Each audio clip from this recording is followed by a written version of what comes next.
Hey y'all, welcome to this week's show. Hope you're having a great weekend and getting ready for a great week. It is extremely hot where I am right now. I'm off the mountain. I'm taking care of some things down the center of the state, and it's in the 90s today in June 9. Now, maybe to you that's no big deal, but in contrast, it's in the 60s in the mountains where I normally live right now. So this is a big change for me.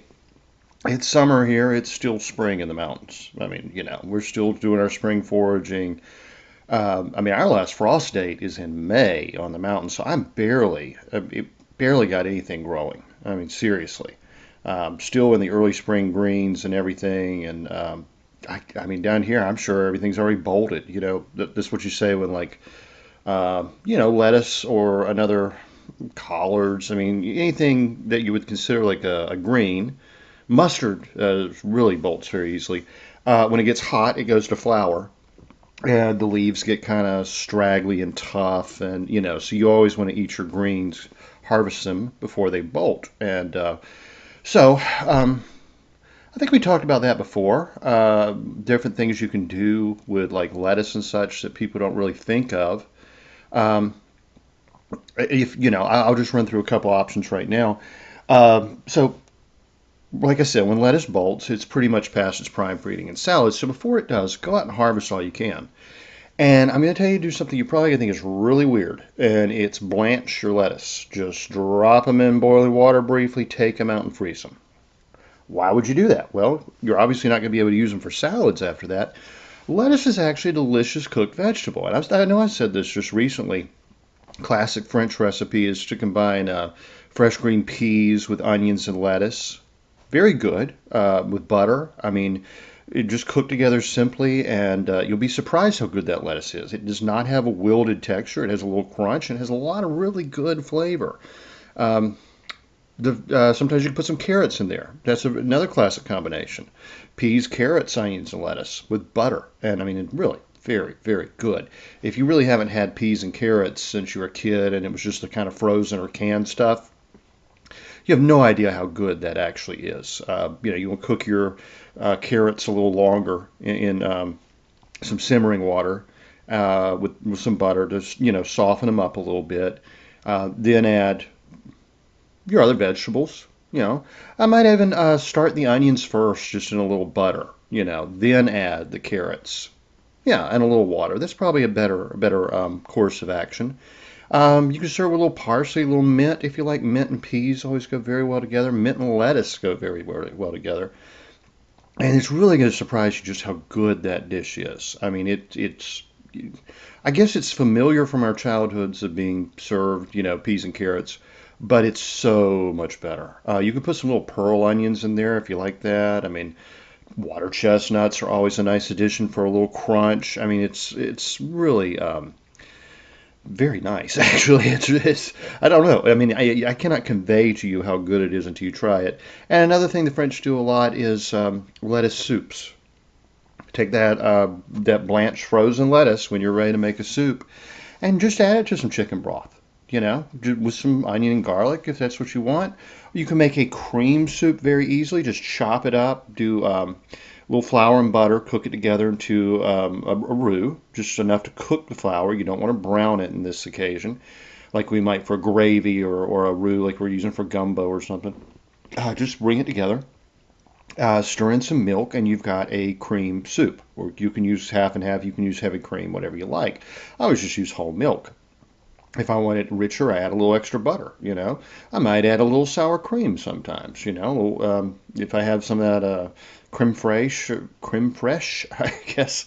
I never really have that. I haven't had that in years since, well, they don't carry it around here anymore. That's probably the main reason. Or like the crema, the Mexican style sour cream. Those are really good, and I can find crema, but usually I'll just go with some, butter. Just enrich it with butter. I mean, it's really good. And then you can put your lettuce in, and maybe a grate or two of nutmeg. I would definitely add some garlic to that soup because it's a flavor I like. Salt and pepper taste, and you'll be amazed the uses you start finding for that cooked lettuce. It's very good with corn. Absolutely, you can do a corn chowder with lettuce is actually really good. Um, what else? Oh, well, obviously fried rice. Yeah, that's lettuce and fried rice is actually fairly common. I don't know where that comes from, whether it's a authentic Chinese recipe or just sort of like a Chinese American recipe. But yeah, really good. And of course, while the lettuce is coming in, and if you don't like salads, obviously, um, you can still eat plenty of lettuce just using them as wraps. I did this just a few days ago, early part of the week. Had a little top round beef, London broil, cut it into fajita-sized strips, fried up in the pan with onions and garlic. Added a little, my favorite store brand of hot sauce. Well, I don't mean hot sauce like, Tabasco or Texas Pete. This is actually like a salsa. This is my favorite brand of salsa, and I probably haven't mentioned this one. Well, maybe I did back when we were talking about making chili a year or two ago. It's called El Pato.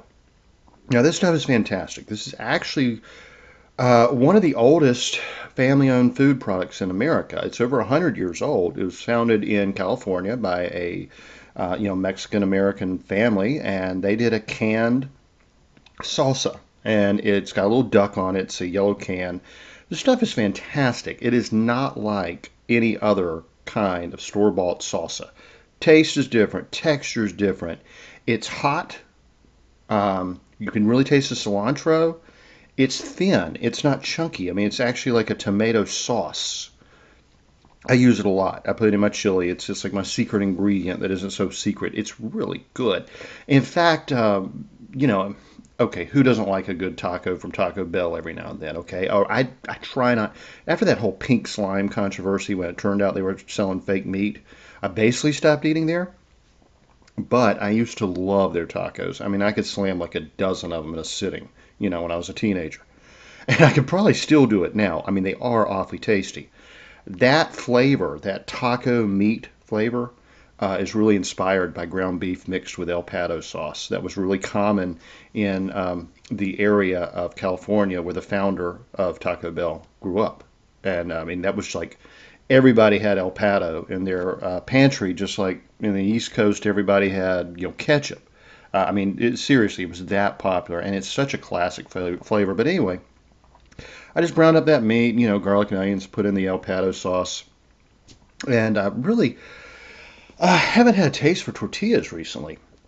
They just feel too bready or heavy, starchy for me right now. I guess because the weather's getting warm. I cooked some beans, just simple pinto beans with some cumin and, everything you put in there, onion and a little bit of fat and, just, some crushed red pepper, just some really good pinto beans, and just took some leaves of romaine lettuce, put in some meat, put in some beans, a little bit of sour cream, made a fresh pico de gallo, put on there. That's nothing more than chopped tomatoes, onions, garlic, cilantro, a little lemon or lime juice, and hot peppers, jalapenos, serranos, whatever you want. I put in uh, I didn't have any peppers on hand. I had some El Yucateca habanero sauce, the green habanero sauce, which I love. I literally like travel with a bottle of it.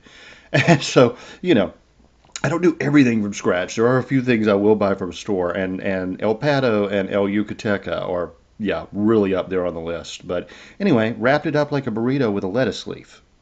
And it was so good, I ended up eating three or four of them. And the next day until everything was gone. And a little sour cream, sour cream goes really well with lettuce. And yeah, you can get creative in ways to use your lettuce. I mean, you could put anything in a lettuce wrap. It could be chicken salad. It could be tuna salad. Thinking of cold items and hot items. This was like a hot burrito I was putting in there, and the lettuce held up just fine. I mean, remains a nice firm leaf, and it did not get all soggy and wilty or anything. It was nice and crunchy. Um, they do that a lot in Vietnamese food, and yeah, especially Vietnamese, I think, probably Thai as well. But just lettuce wraps, anything you like, little meat, little seafood, little rice, any flavors. Yeah, I mean, I kind of tend toward more spicy things with the lettuce, but do it to your taste. And anyway, you will find many uses for lettuce. Don't let it just bolt, and unless you want it to go to seed to collect seeds, save seeds for next year, then you can certainly let it bolt. But anyway, yeah, whether you can eat as much as you can fresh, it's very nutritious. Lettuce is actually one of our more nutritious vegetables, and blanch and freeze the rest. And you can use it throughout the summer, and in the fall you can grow more lettuce, so you can have nice, fresh, crisp lettuce for your salads then. In the meantime, as the hot weather's coming in, we're going to look for alternative salad greens. A lot of them are going to be these wild edibles that I keep talking about. But there's also like Malabar spinach. That's a really good one. Um, Sweet potato leaves. If you grow sweet potatoes, don't overlook the leaves. They're actually quite tasty and nutritious. You can absolutely grow them. In fact, I think, is it Malabar spinach or ooh, there's another false spinach that's gotten kind of popular these days. And it'll probably New Zealand spinach. One of those I think actually is a relative to the sweet potato plant. So those are really good. And of course, um, dandelion greens pretty much year round. So a lot of people say they get bitter in the heat of the summer. I eat them all year. I mean, I no problem for me whatsoever. Now let's look into our wild edible of the week. And this is an interesting plant. It's Clintonia. Now, it's just it's not something you're going to make a meal out of, but it is really nice. It has a good flavor. It's fairly common where I live. It's a nice spring edible, and I like it because the leaves have sort of a cucumber type flavor. And I love cucumbers. I mean, that is like, man, I am telling you. Okay, of course, first of all, North Carolina is like one of the cucumber capitals of the world. I mean, I think we basically rival California and Texas on this. But Mount Olive Pickles is here. Mount Olive makes a darn good pickle. It's a fermented pickle. It's really one of the best shelf-stable pickles, in my opinion. I got some other qualms with the company. I don't like all the illegal immigrant labor and all that, okay? But it's a darn good pickle. They used to, I haven't seen this on the shelf in a long time. It was a Polish style uh, kosher deal called Polski Wyrob. And I'm telling you, that was the pickle of my childhood. I loved them. The It was a dill pickle with garlic floating in there and black peppercorns and different herbs, and I mean that was really good. And I mean I have to thank Mount Olive Pickles for really shaping my taste. I grew up in around a lot of Jewish folks. I grew up around a lot of immigrants in the mountains of North Carolina. It's an upscale community. You had it's a resort community, but you also had common working folk that came over from Germany and Poland and the Alps of Italy and France, and they would work in the restaurants, or they'd teach skiing, or anything like that. Austria, so pretty good influence. Got to really appreciate fermented pickles, but after my mother and I, well, after my parents divorced, we moved down to the eastern part of the state. where that community was not existent, and that's when the Mount Olive Polsky Weirop became the pickle of my childhood. So, then they stopped making those, as far as I'm aware, and I really couldn't find a pickle I like. And so when I was like, I don't know, 19, I guess, I was in college. No, probably about 20, because I had a major back injury when I was 19. So early 20s, I that's when I got into fermentation. I do a lot of ferments, a lot of kefir, a lot of kombucha, kefir, however you want to pronounce it. A lot of dairy ferments, a lot of pickles, a lot of sauerkraut. Right now, I've actually got a batch of kraut going. It's a unique kraut. Had a bunch of nice fresh broccoli, right? And now I love broccoli stems. I actually like them better than the florets. But this time I happen to have a lot of broccoli stems, and I had some carrots. So I just chopped them up real fine, mashed a couple of teaspoonsful of plain salt in there, the same way you would work it in with your hands with sauerkraut.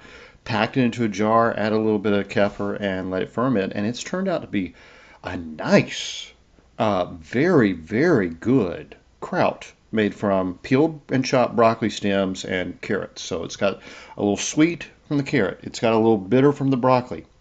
It's got a little sweet from the broccoli too. Broccoli's a bittersweet plant. It's got a rich depth of flavor and remarkably sour. I was surprised how sour this got so quickly, but it's really good. I've just kind of been eating it like a relish. It's nice on a hot dog. And again, yeah, I'm the herbalist, I'm the health guy. I love hot dogs. Yeah.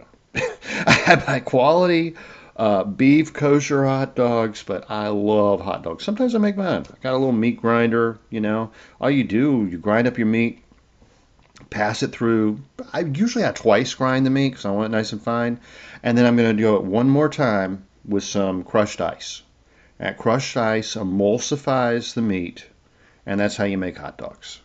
I don't use a casing on that. I just take usually parchment paper. I try to avoid plastics, but super easy with cling wrap, saran wrap, whatever plastic. Just roll it up, twist the ends, pop it in the fridge, and you're going to want to eat it within a few days. And of course, you're going to season that meat. I mean, you can do beef, you can do pork, you can do a combination. You got to have enough fat in there. So I'm usually going to use, I would use a beef roast, like top round, let and broil. Chuck would be a little bit tougher, but I wouldn't mind chuck too much. But I'm usually going to use a sirloin tip. Shoulder roast is nice. And I'm going to add extra fat to that. And what I'm actually adding to that is pork fat. So it's going to be fat trimmed off of like a pork butt or something that I've stuck back to make sausage. If I'm doing a pure pork sausage, a pork butt is perfect. That's the shoulder portion of the pig. It's got perfect fat to lean ratio. You don't need to do anything if you got that. If you're using beef, you're going to want some extra pork fat, so you can buy that from the store. Don't get salt cured hard fat back. Get just plain pork fat. Now with a hot dog, you can actually use lard, okay, because it is emulsified. It's an emulsified product, so real easy just to grind up some beef with some lard. Put in there salt and pepper, obviously. White pepper is what's usually used in hot dogs. I never use white pepper. I'm going to go with black pepper. I like a little cayenne pepper in there because I like a little spice. That's me. One of the main secrets to Nathan's hot dogs is actually a little bit of nutmeg.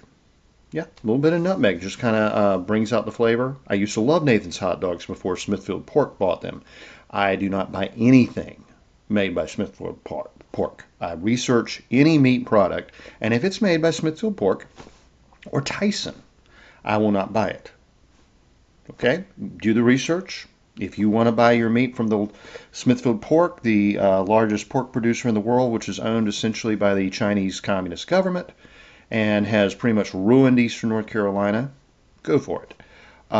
Tyson, a company that, to the best of my understanding, and I'm not trying to cast aspersions, does not share my political and cultural values. So do your own research and make your own decisions.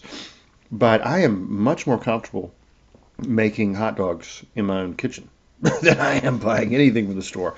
That said, there are some very good actual kosher brands, but I like to make my own hot dogs. And yeah, I do like usually a mix of beef and pork. And other herbs that are really good in there are more your mild, like marjoram, savory. These are herbs we don't use a lot anymore. Really good. And some garlic powder, garlic and onion powder. Or if you're going to make it fresh, you can just grind up the garlic and onion with the meat. It's going to spoil quickly because of the moisture content. But that's it. Hot dogs aren't hard to make. They just take a little practice. Actually, a lot of people say it's easier in a food processor. So if you don't have a meat grinder, the only thing with the food processor is it can get hot. And if the meat gets hot, the emulsification is going to break and it's going to separate. A little mustard powder in there will help. But the main thing is those ice chips to keep that meat cold. But anyway, Clintonia has a nice crispy cucumber flavor and just raw, really nice added to salads, of course. Kind of like borage. That's another plant that has a cucumber-like flavor, but it's got the leaves are thicker. It's just much different texture, actually. As they mature, Clintonia makes a very good pot herb. So cooked, with a little fat and salt in your pan. It's going to get bitter in the summer. It really is a spring plant. And I honestly I don't know if it would be as popular as it is where I live if it wasn't so abundant. It is really plentiful here in the mountains, and it's delicious. It's nutritious, but the berries, from what I've read, are toxic. In fact, the berries are all very toxic, and you would only eat the leaves. And some authors, actually, some foraging experts say don't eat it at all. Okay, don't eat the plant at all. But it actually is popular in my area as a wild edible. You have to do your research and make your own decisions. Um, this is one of those plants that was essential for survival to our ancestors. And I mean, I don't hesitate to eat the leaves in the spring. They can be a little tough for salads unless you picked one very tender. And when they get a little tougher, before they get bitter, I just cook them like I would asparagus. Because they're a little tougher than just like a lettuce or something, right? Or spinach. And, it's that steam saute method. Just put a little water and olive oil in the pan, put the lid on for a few minutes, let them kind of boil a little bit in the water, take the lid off, let the water evaporate. They will then saute in the oil, add salt and, vinegar and whatever you like. And this is also a good one for a marinated salad. And, many things are really good in a marinated salad. Anything that tastes like cucumber. Cattail shoots would be an absolute go-to. Twisted stalk, false Solomon seal, anything that really kind of has that flavor. And just anyway, I take a mix of those, probably a mix of whatever I've got, and put it in a bowl with some chopped alliums of your choice. If you got ramps, if you got onions, if you got garlic, you got wild onions, chives, shallots, scallions, whatever. Maybe not a big leek unless it was like the heart of the leek. But anyway, chop it up, add salt and pepper, any herbs you like. Any herbs. And parsley is definitely going to be in there for me because, I love a lot of parsley. And vinegar of your choice. Now, I think a mild vinegar is really good, especially in salads like this. Sherry vinegar is great. Rice wine vinegar. If you haven't tried rice wine vinegar, you don't know what you're missing. It is mildly acidic, a little sweet, absolutely delicious, and usually fairly cheap on the ethnic aisle of your grocery store. You're going to find it in the Chinese section. Balsamic, if you want to splurge, what else? Oh, a champagne vinegar or white wine vinegar. Now, a lot of people don't even know there is such thing as white wine vinegar. All they know is red wine vinegar. Red wine vinegar to me would be too acidic for this, but that's my taste. Totally up to yours. You could also make a vinaigrette out of that. Just take your vinegar and a little bit of olive oil or whatever oil you like, and a little mustard and salt and pepper, any herbs you like. Mix it together. I always add chopped garlic. Got to have my garlic, and marinate in that. Chop in some chopped tomatoes, some cucumbers from the garden. Zucchini can be very good. Kind of cube it, and yeah, you'd be surprised. salt it, and take some of the water out of it. Then it'll marinate. Actually, very nice. And it's just a refreshing side dish. A hot summer, spring. I mean, late spring, about this time of year, it would be perfect. Sitting on the porch, it's good. I would definitely maybe put some crumbles of feta cheese on there, and yeah, that's really pretty good. And you could make it with so many different wild edibles or garden vegetables. Just you want to make sure it's something that's going to become soggy. For instance, I'd use tomatoes that are about half green, not real ripe, soft tomatoes, because they do get soggy in the vinegar. Um, Mushrooms are often added to a marinade salad. I like marinated mushrooms. I love marinated mushrooms, actually. You need to blanch them, though, really, before doing that, or your body just does not process and get the nutrients from raw mushrooms very easily. So that's sort of a step that a lot of people skip. They just put raw mushrooms in there, and they're tasty as can be. And the vinegar does make them somewhat digestible. Really, if you drop them in boiling water for a couple minutes, let them kind of, well, they firm up. They definitely get a cooked look and smell and taste, and actually brings out more flavor. You're going to want to let them kind of dry in a colander, or, well, I guess you could dry them in a paper towel. I don't care.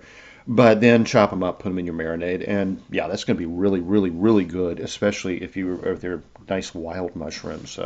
Chanterelles are really starting to come in the mountains right now, and they are phenomenal. Really, just so good.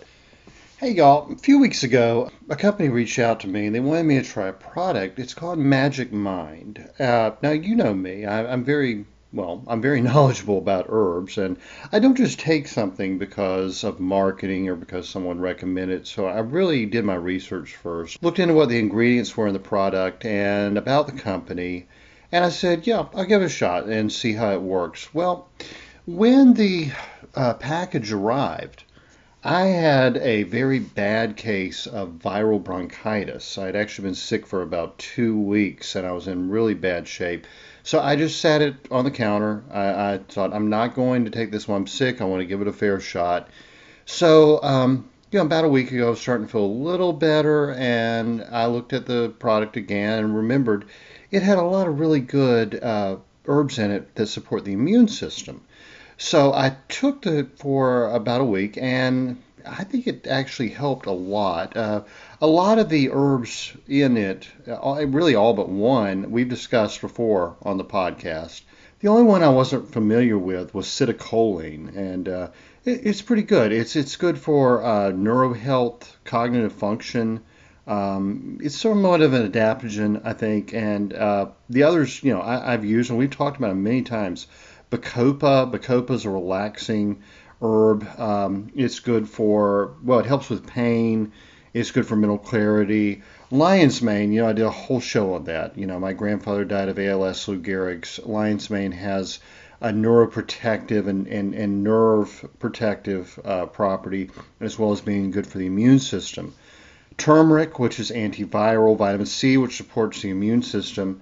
Cordyceps, another great mushroom that's an adaptogen. It's very energizing. It boosts the immune system. Good for endurance and but physically and mentally.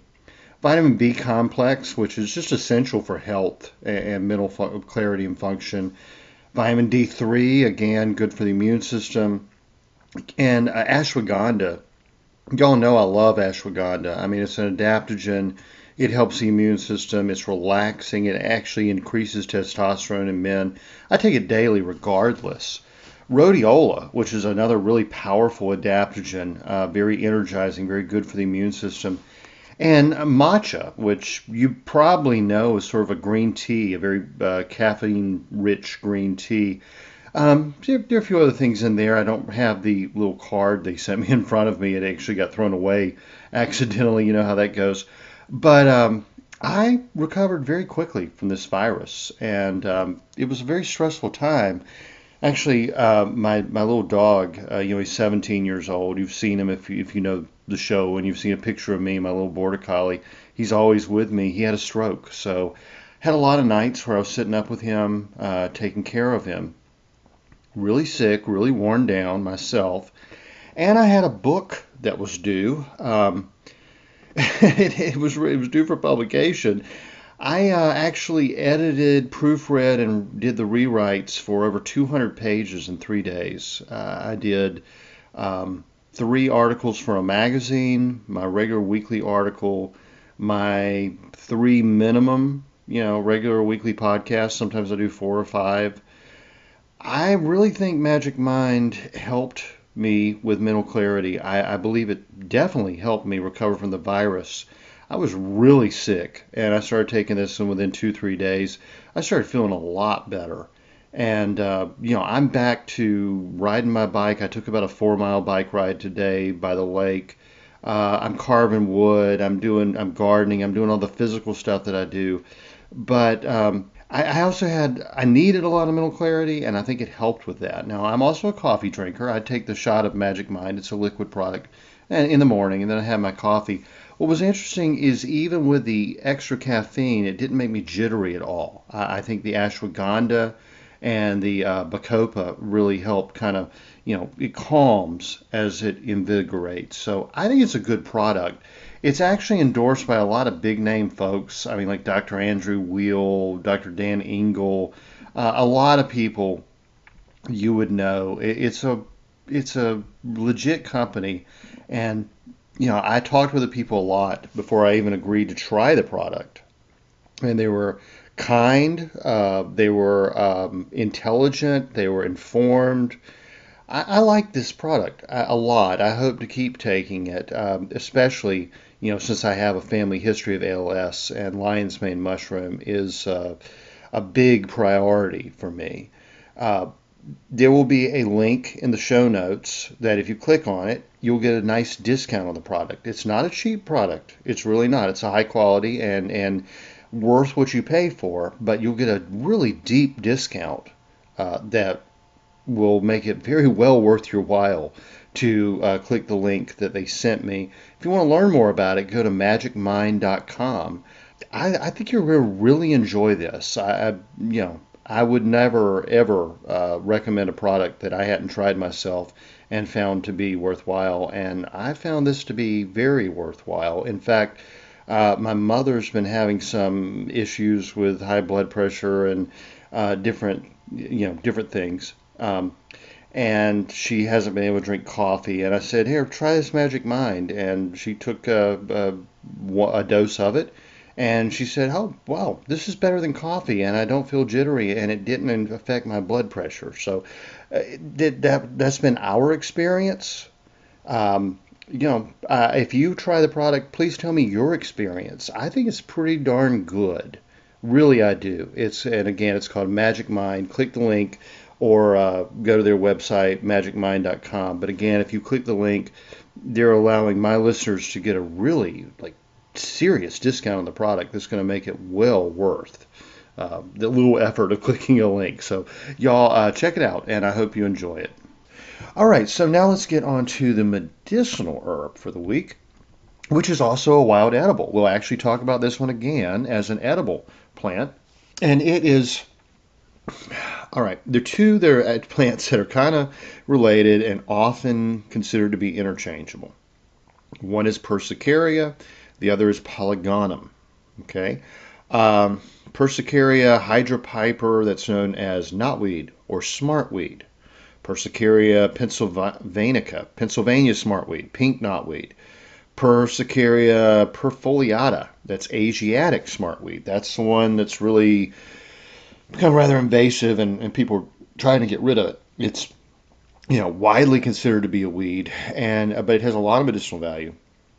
Closely related, I guess, or at least often lumped together, are the polygonums, also known as knotweed or smartweed. These are actually in the buckwheat family.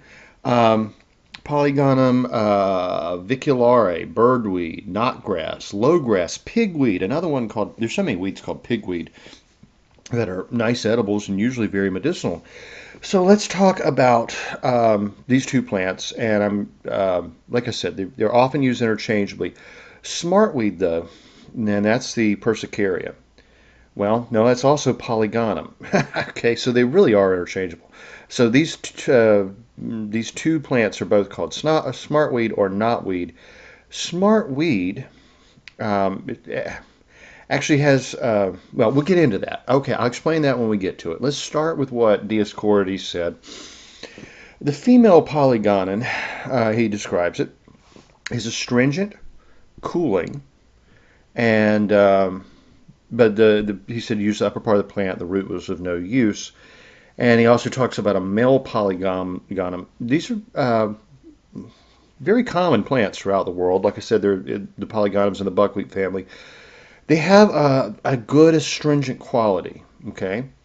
And that's what they've been mostly used for. But anyway, he said, the juice taken as a drink is astringent and cooling. It is effective for blood spitters, so people with tuberculosis or other reasons that their lungs would be bleeding, or throat. It could be the bronchial or to the throat. So, discharges from the intestines, bilious and slow, painful urination. It also evidently causes an urge to urinate, and taken as a drink with wine, it helps those bitten by venomous creatures. You will actually find these plants in several of the theriac or bitters formulas that were often used as antidotes for venomous bites. Whether they work or not, I have no idea. Taken 1 hour before the fit, it helps acute fevers. So it does have some good properties against fever. I think he said it was astringent and cooling. It stops women's excessive menstrual discharge. Used as a pessary, that's sort of a vaginal suppository. And dropped in the ears is good for ears and sore ears and running ears, pussy ears, I guess you would say. Boiled with wine, also adding honey, it is good for ulcers on the genitals. The leaves are applied for burning of the stomach, throwing up blood, for herpes or other viral skin infections, such as erysipelas, which is a streptococcal skin infection, inflammation, and fresh wounds. It is also called polygonum, and he goes through polycarpon. Polygonum is, well, sounds Greek to me. I think it, that's where that derivation of the name comes from. But it was used throughout the ancient world. I mean, he talks about it being used by the Magi, the Romans, the Egyptians. In the English tradition, it was known as arse smart. So you know what arse means in the English common language. Let's look for this reasons for this kind of bizarre name for these two plants, which are both called smartweed. Which we'll start with Gerard, all right, 1500s England. He says, the leaves and seed of arse smart do waste and consume all cold swellings, diffuse and scatter congealed blood that come from bruisings. The same bruised and placed upon an impostume, okay, that means bruise the plant and put it on a swelling of the joint or fingers. This is actually what they used to call felons. They're sores, essentially, on the fingers. For the space of an hour, taketh away the pain, but saith the author, it must be first buried under a stone before it be applied. And he even says, that somewhat doth discredit. Oh, the leaves rubbed upon a tired horse's back, and he actually used a term that could be horse, donkey, whatever. And a good handful or two lay it under the saddle, wonderfully refresheth the weary horse and causeth him to travel much better.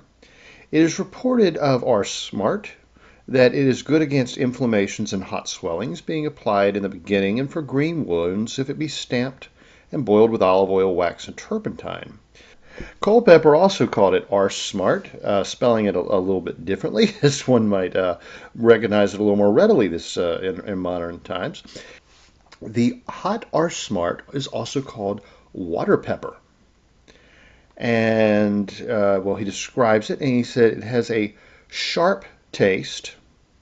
Another sort has a sour, sharp taste, which is quick and biting. He said of the government and virtues, the virtue of these is various, so is their government, for that which is hot and biting is under Mars, but Saturn challengeth the other. I have never have any idea what he's talking about there. It is of a cooling and drying quality and very effectual for putrefied ulcers in man and beast. So used to kill worms and cleanse putrefied places. The juice thereof, dropped in or otherwise applied, consumeth all cold swellings, and dissolve the congealed blood of bruises by strokes, falls, etc. A piece of the root, or some of the seeds bruised, and held to an aching tooth, take away the pain. The leaves bruised and laid to the joint that hath a felon thereon, taketh it away. The juice destroyeth the worms in the ears, being dropped into them. Oh, wow, that would be awful to have worms in your ears. So remember this as a cure for that. If the hot are smart, be strewed in a chamber, it will soon kill all the fleas. And the herb or juice of the cold are smart, put to a horse or cattle sores, would drive away the fly, bot fly, probably could be black fly. But he says the fly in the hottest time of summer. So, well, probably black fly.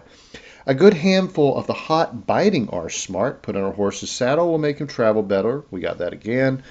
The mild one is good against all imposthumes and inflammations, and to heal green wounds. He goes on to describe the plants, what he differentiates between the hot and the cold are smart. Miss Greaves says of the herb that it is stimulant, diuretic, diaphoretic, that means helps with fevers, amenagogue, meaning helps bring on menses, but also efficacious in amenorrhea. A cold water infusion is used in gravel, coughs, and colds. In combination with tonics and myrrh, it is said to have cured epilepsy. I have no idea. She says that it was an epilepsy probably dependent on uterine derangement. Again, no idea. Let's see. She said a fluid extract has been found serviceable in gravel, its kidney and bladder stones, etc. Dysentery, gout, sore mouth, coughs and colds, and mixed with wheat bran in bowel complaints. It is antiseptic and desiccant, and the fresh leaves bruised with those of mayweed and moistened with a few drops of turpentine make a speedy vesicant. Actually means it will raise up blisters, not blisters so much, but redden the skin and raise up veins, essentially. Simmered in water and vinegar, it has proven useful in gangrenous and mortified conditions. The extract in the form of infusion or fermentation has been beneficially applied in chronic ulcers and hemorrhoidal tumors, also as a wash in erysipelatous inflammations, that's that skin infection again, and as a fomentation in flatulent colic. A hot decoction or tea made from the whole plant is used in America as a remedy for cholera, a sheet being soaked in it and wrapped around the patient immediately as the symptoms start. In Mexico, an infusion is used not only as a diuretic, but also put into the bath of sufferers from rheumatism. A fomentation of the leaves is beneficial for chronic ulcers and hemorrhoids, flatulent colic, and as a wash in chronic inflammatory erysipelas. It was once held that a few drops of the juice put into the ear would destroy the worms that it was believed to cause earache. There's a tradition quoted in old herbals that if a handful of the plant is placed in a saddle of a horse, yeah, we've been through that, it was an old country remedy for curing proud flesh of sores in animals. Kills fleas, apparently. The root chewed for toothache, probably as a counter irritant, and the bruised leaves used as a poultice in whitlows. Water distilled from the plant, taken in quantity of a pint or more a day, has been found serviceable in the gravel and stone. The expressed juice of the freshly gathered plant has been found very useful in jaundice and the beginning of dropsies in the dose that's, edema, retaining fluids in a swelled area, and the dose being 1 to 3 tablespoons. In Solomon's Herbal, it is stated, it is known by a manifold and large experience to be a particular plant against gravel and stone. It causes good digestion, admirable against all cold and moist diseases of the brain and nerves, such as the falling sickness, that's epilepsy, vertigo, lethargy, apoplexy, palsy, migraine, etc. Made into a syrup with honey, it is a good pectoral. The oil dissolves and all cold swelling, scrofulous and serous tumors, quinsys, congealed blood, pleurisy, etc. Wow, so it was considered to be a very powerful plant, and now we think of it as just a hated weed. As I said, also a very good wild edible. The Irish tradition, John Keogh actually says that the R. smart was particularly Persicaria hydropiper. Hydropiper meaning water pepper. Okay, so it's got a hot aspect to it. And all right, let's go ahead and explain the name R. smart. Apparently, it would continue to have that hot, irritating quality after you've eaten it and when you expel it. So that's what we're talking about here. The leaves have a hot, burning taste like pepper and are good against cold swellings upon being applied to them.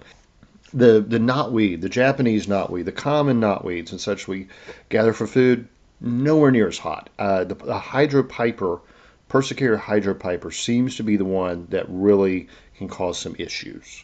And like they said, it's a vesicant. It can actually cause almost a blistering of the skin.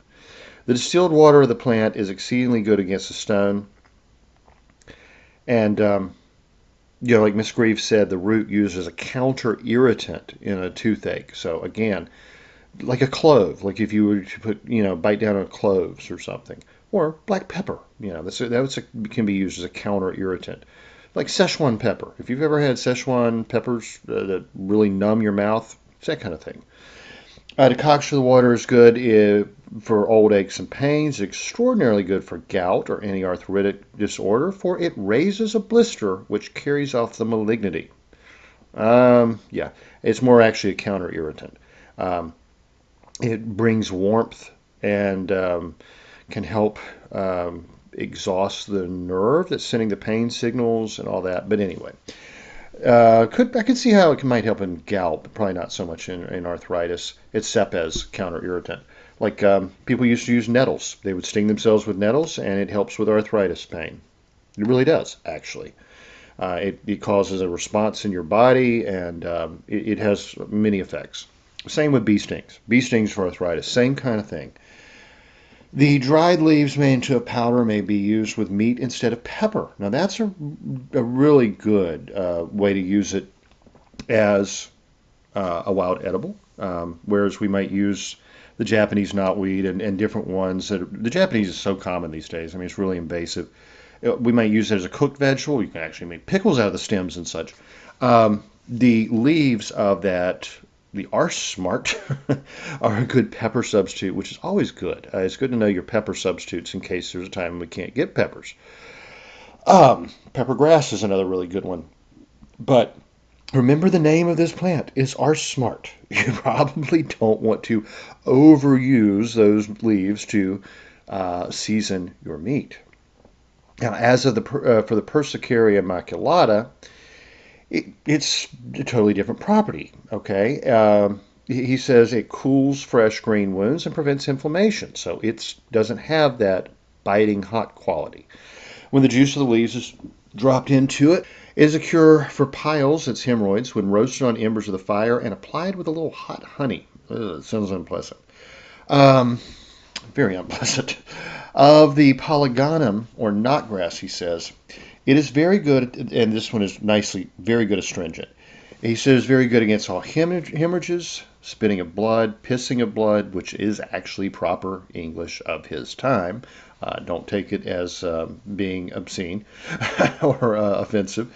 Diarrhea, dysentery, and excessive menstrual flow. Nosebleeds can be stopped by some juice placed into the nose.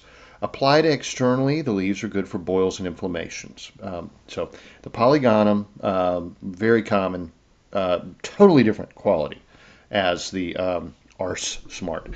Brother Aloysius wrote of knotgrass, Polygonum aviculare, highly recommended for stones and gravel, to clean the chest, stomach, liver, and kidneys, used for diabetes, lung disease, heavy bleeding, colic, diarrhea, dysentery, gastric and intestinal ulcers, fevers, blood spitting, heavy menstruation, epilepsy, complaints of the windpipe, lung catarrh or congestion, Coughing, constriction of the chest, hoarseness, coughing of blood, and nosebleeds. So you can see that knotgrass or polygonum is incredibly useful as a medicinal herb, as well as being a very good wild edible. It was widely used by the Ashkenazi Jews. Dietrich Cohen and Adam Siegel tell us that in the small towns and villages of the Pale, that was the Jewish community, essentially between Germany and Poland and Ukraine and such. At the turn of the century, knotweed was common along all highways, near inhabited places, and rubbish heaps in the fields. And in other words, like other weeds, it grew where people live. Very well put. In some of these towns, which I'm not going to try to pronounce, a decoction of knotweed was given by folk healers to lessen heavy bleeding, and in gynecological health, midwives gave it to a woman suffering from heavy menstruation. Tea made of the plant was given to people suffering from tuberculosis. In the small towns and villages, the plant was well known by traditional healers for its digestive support characteristics. A decoction of the dried or fresh plant or an infusion of the plant or dried roots was given to children and adults suffering from diarrhea, bloody diarrhea, and stomachache. She says it is interesting to note that in 2 Ukrainian towns that did not have a large Jewish population, a decoction of the upper part of the plant was given as a remedy for those suffering from hemorrhoids and hemorrhoidal hemorrhage as a steam bath. Both of these treatments are used similarly in the Russian folk medicine. Decoction of the plant, including the root, was used as a mouthwash for toothache. Another Russian practice. For lung support, a plant made with the aerial parts, the upper parts, was drunk for shortness of breath, which she points out is similar to a tea remedy used in Germany and Austria at the end of the 19th century. Root decoction used as a remedy for fever, and a hot, weak decoction of the flowering plant was drunk and used in baths for treatments of head colds and coughs. Decoction of the whole plant used as a remedy for venereal diseases, including syphilis. Decoction was used to wash festering wounds. Fresh crushed plant applied locally to abscesses. A dried powder of the plant was sprinkled on the tongue of infants suffering from thrush. That's interesting. And a local midwife who Oltkostin, I don't know where that is, recommended that children be bathed in a knotweed decoction for easier to ease nettle rash or diaper rash anyway. Again, we're talking polygonum here. We're not talking the R-smart. Obviously, that would not be a good idea. Another interesting story from an elderly Jewish woman with a Polish-sounding name. Suffered from asthma. To treat her condition, she was seen taking a green powder from a wooden box. This she placed on a small dish, lit with a match, bent over, and inhaled the fumes through her cupped hands. And she said it's possible this powder could have been knotweed or any number of herbs that were used to treat asthma.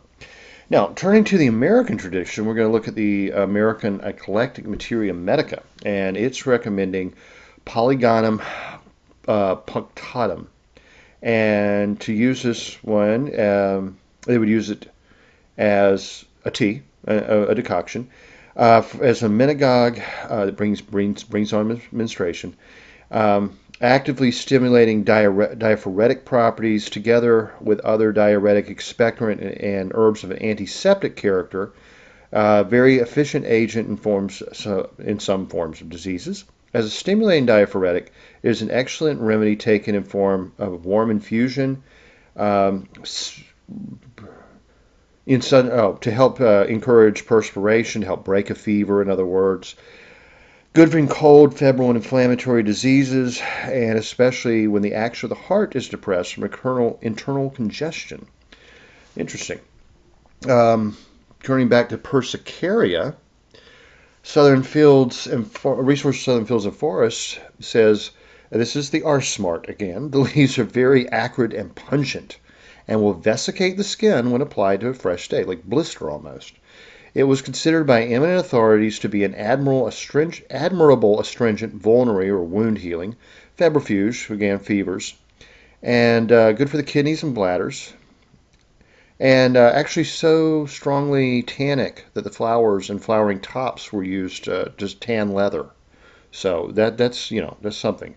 And yeah, they get into specifically the other another smart weed, Polygonum hydro pepper.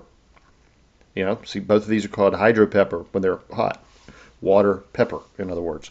Um, they said the expressed juice is an excellent diuretic and applied to putrid ulcers. Plant is, however, more remarkable for its power in amenorrhea.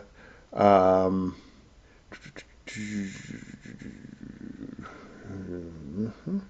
the juice of the plant is very acrid and caustic to the taste and said to blister the skin. So those are two of the hydro peppers that were mentioned. So it should be selected and used with care. But then they also mentioned knotgrass, Polygonum aviculare. According to the root is powerfully astringent, used in diarrhea and uterine hemorrhage. Excellent febrifuge, used in Africa and Algeria as a substitute for quinine. Very interesting. They get into a lot of history of the use. Plant has some reputation. Let's see. Oh, it was said to be useful in hernia and arresting the vomiting of blood. A medic and purgative. So I'm not sure how you used it to trigger vomiting, but probably a lot of the fresh juice. I don't know. Um, they also mentioned Polygonum convolvulus, and said it just closely resembles buckwheat and can be substituted for it. So, same family. But in small doses, relaxant, diaphoretic, helpful for imparting tone to the digestive organs. Very interesting. We'll get up to modern use now. Oh, well, I know I forgot to mention Polygonum use by the Cherokee. Let me get the Cherokee out of the way here real quick, and then we'll get to modern use. Polygonum aviculare, root infusion, especially for children with bad diarrhea, the flux, as they put it. And a tea is drunk for kidney trouble. Polygonum hydropiper, this is one of the arse smarts again. The plant is cooked up and used as a poultice for swollen joints and bruises. The crushed roots, leaves, flowers are applied to bruises and pains as a liniment. It is strong. Wring the plant up, cook it, and mix it with cornmeal for a poultice to be used for pain. So that's how you use it without blistering. Rub the leaves on children's fingers to prevent them from thumb sucking. Yes, I imagine it would. We'll call that thumb smart. Polygonum virginianum, a hot tea of the leaves, and the bark of Glycidia, Glidistia, is given to those with whooping cough. So now we'll get to modern use. And let's see, they say smartweed. Smartweed has a long history of herbal use in both the East and Western herbalism. It is not used very often, is seen more as a domestic remedy, being valued especially for the astringent properties which make it useful in treating bleeding, skin problems, and diarrhea, etc. The leaves are anti-inflammatory, astringent, carminative, diuretic, diaphoretic, emmenagogue, stimulant, stomatic, and styptic. They contain rutin, which helps strengthen fragile capillaries and thus prevent bleeding. Use with caution.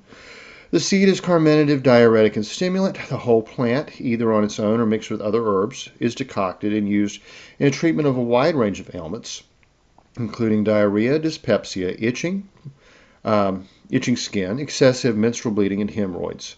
A poultice of the plant is used in treating swollen and inflamed areas. In Chinese texts, the plant was ranked 20th in a survey of 250 potent anti-fertility drugs. That's surprising. Homeopathic remedies made from the leaves is used in the treatment of piles or hemorrhoids, menstrual pains, and other menstrual complaints. Now, specifically, Pennsylvania smartweed. An infusion of the tops of the plant has been used in the treatment of epilepsy. An infusion of the leaves has been used to treat hemorrhages of blood from the mouth and aid postpartum healing. The leaves have been used as a wipe on the anus for treating bloody piles or hemorrhoids again. Definitely don't want to confuse that one with R-Smart, okay? Medicinal use of Polygonum perfoliatum. The whole plant is depurative, diuretic, and febrifuge. It is also used to stimulate blood circulation. A decoction used in the treatment of dysentery, enteritis, boils, and abscesses. Poisonous snake bites. Interesting. So, going all the way back to Dioscorides, we just came full circle. Hematuria, cloudy urine, and traumatic injuries. The juice of the leaves is used in the treatment of backaches. Medicinal use of knotweed. Knotweed is a safe and effective astringent diuretic herb that is mainly used in the treatment of complaints such as dysentery and hemorrhoids. It is also taken in the treatment of pulmonary complaints because the silic acid it contains strengthens connective tissue in the lungs. Well, that's really interesting. The whole plant is anthelmintic, helps get rid of intestinal parasites and such. Astringent, cardiotonic, cholagogue, diuretic, febrifuge, hemostatic, lithotropic, and vulminary. What do we know here? Lithotropic means helps with kidney and bladder and stones and such. Yeah, I guess that's probably about it, right? It was formerly widely used as an astringent both internally and externally in the treatment of wounds, bleedings, piles, diarrhea. The diuretic properties make it useful in removing stones. An alcohol-based preparation, in other words, a tincture, is used to treat varicose veins or of recent origin. So when they first come up.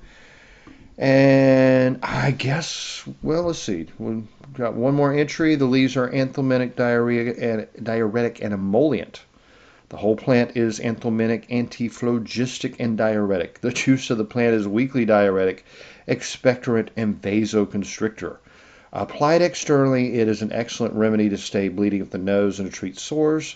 The seeds are emetic and purgative. Recent research has shown the plant is useful medicine for bacterial dysentery. Wow.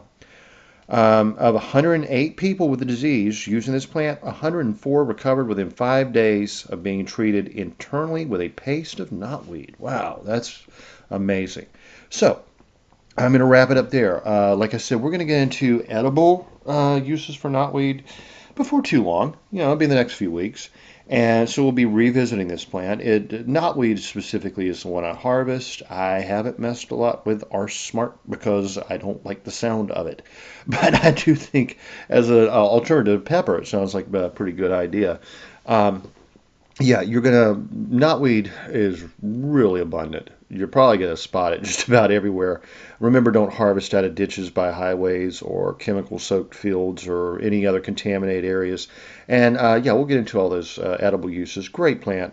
Definitely, we just went through, wow, several litanies of medicinal uses for both the Polygonum and the Persicaria, but especially I think the Polygonum. And our ridiculous governments are trying to eradicate these plants. And a state government, what I mean. And then at least they are in North Carolina. The Japanese one I know is troublesome for many people. But we do have the native, Virginia and the Pennsylvania, and these aren't weeds. These are good plants. We just got to learn how to use them as God intended, as I always say. So anyway, y'all, have a good one, and I will talk to you next time.